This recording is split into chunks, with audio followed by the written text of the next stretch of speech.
ఈ వ్యవస్థలో ఈ కుల వ్యవస్థకు వ్యతిరేకంగా పోరాటం చేసినటువంటి మహనీయులు, ఈ కుల వ్యవస్థ మీద అనేక సమ్మెట దెబ్బలు కొట్టినటువంటి మహనీయులు, మహాత్ములు కూడా పోరాటం చేసినటువంటి చరిత్ర మహాత్మా జ్యోతిరావు పూలే, అదేవిధంగా సాహు మహారాజ్, నారాయణ గురు, పెరియార్ రామస్వామి, బాబాసాహెబ్ అంబేద్కర్, కాన్సీరామ్ గార్ల వరకు ఈ కుల వ్యవస్థలో మార్పులు తీసుకురావడానికి సమ్మెట దెబ్బలు కొడితే ఇది చాలా కఠినమైనటువంటిది.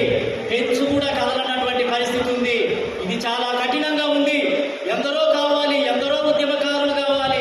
మాలాంటి వాళ్ళం ఉద్యోగానికి రాజీనామా చేసి బహుజన్ సమాజ్ పార్టీ ద్వారా ఓట్ హమారా, రాజ్ తుమారా, నై చలేగా అనే నినాదంతో జనాభా ప్రాతిపదికన అన్ని వర్గాలకు, అన్ని కులాలకు ఎమ్మెల్యే టికెట్లు ఇవ్వాలని ఉద్యమాన్ని తీసుకొచ్చి 1994లో 148 టికెట్లు బీఎస్పీ ద్వారా బీసీలకు ఇచ్చినటువంటి చరిత్ర ప్రజారాజ్యం పార్టీ తీసుకొని వచ్చి ఈ రాష్ట్రంలో కమ్మ, వెలమ, అదేవిధంగా రెడ్డి వర్గాలైనా పరిపాలించేది. కాపులు కూడా, ఈ ఆంధ్రప్రదేశ్లో ఉన్న కాపులు, అదేవిధంగా ఇక్కడ ఉన్నటువంటి వాళ్ళు మరి రాజకీయ బానిసలే, వాళ్ళు కూడా ముఖ్యమంత్రులు కాలేదు అని చెప్పి చిరంజీవి గారి నాయకత్వంలో ప్రజారాజ్యం పార్టీకి అండగా నిలబడి దాంట్లో 100 టికెట్లు బీసీలకు ఇచ్చి పూలే అంబేద్కర్ బొమ్మలు పెట్టించి తెలంగాణ ఉద్యమానికి మద్దతు ప్రకటించి ఒక సంచలనాలను సృష్టించినటువంటి చరిత్ర కూడా ఉంది.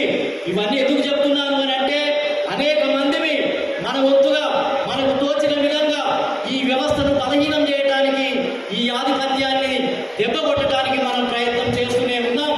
కాబట్టి ఇది ఒక కొలిక్కొచ్చింది. ఇప్పుడు ఇది ఒక దశకు వచ్చినట్టుగా కనిపిస్తూ ఉంది. ఇది ఇప్పుడు మనం ఏంటిది అని అంటే దీన్ని కుప్పను ఉప్పుకొని దీనికి ఏంటిది అని అంటే చరమగీతం పాడాలి, పులిస్టాప్ పెట్టాలి.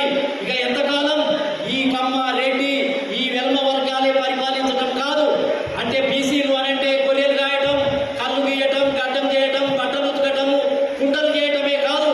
మనం ఏంటిది అని అంటే ఈ రాజ్యాన్ని, ఈ తెలంగాణ రాష్ట్రాన్ని పరిపాలించాల్సినటువంటి సమయం ఆసన్నమైంది. అందుకోసమే ఏంటిది అని అంటే దానికి మనం నడుము కట్టాల్సినటువంటి అవసరం ఉంది. వాళ్ళకి ఏంటిది అని అంటే బీసీలు అంటే వాళ్ళు ఏమనుకుంటున్నారు అని అంటే ఓట్లు వేయడానికే పుట్టారు, జెండాలు వేయడానికే పుట్టారు, బహిరంగ సభలను జయప్రదం చేయడానికే పుట్టారు, మాకు కార్యకర్తలుగా పనిచేయడానికే పుట్టారు అనే భావనలో ఉన్నారు. వీళ్ళు తన్నినా, గుద్దినా, అవమానం చేసినా, టికెట్లు ఇచ్చినా, ఇవ్వకపోయినా వీళ్ళు ఏంటిది అని అంటే మా ఇంటనే ఉంటారు. మేమేసే చిన్న చిన్న రాయితీలు, బర్రె గొర్రె ఇళ్ల స్థలాల కోసమే వీళ్ళు మా వెంట తిరుగుతారు అనే అభిప్రాయం ఉంది వాళ్లకు. దీన్ని ఇప్పుడు మనం బ్రద్దలు కొట్టాలి, బ్రేక్ వేయాలి. దీంట్లో ఒక విప్లవాత్మకమైనటువంటి మార్పు తీసుకురావాల్సినటువంటి సమయం